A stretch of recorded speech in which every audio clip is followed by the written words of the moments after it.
if you have this kind of a parenting behavior, it will have an impact where your child will have a low decision making ability.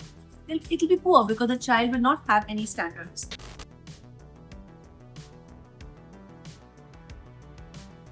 Everyone, so this is me, Jyotika Bedi, talking to you about something that's very close to my heart: parenting. So, we have devised this series for all of you out there, a parent talking to all the parents out there. I get you, I'm with you, I understand you. The goal really is to know what is the right way, what is the effective way.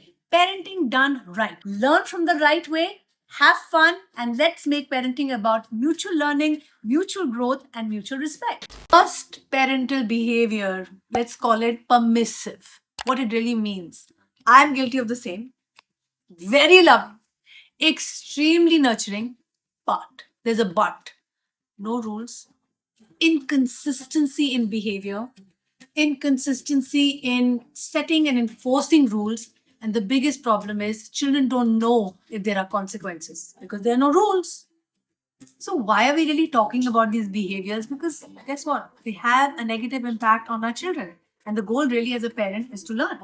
So, number one, if you have this kind of a parenting behavior, it will have an impact where your child will have a low decision making ability.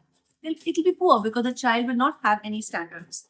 Second, there will be difficulty in managing themselves, managing their life and their timetable, which is the biggest problem between parents and children today. There is lack of discipline because there are no rules that have been set properly.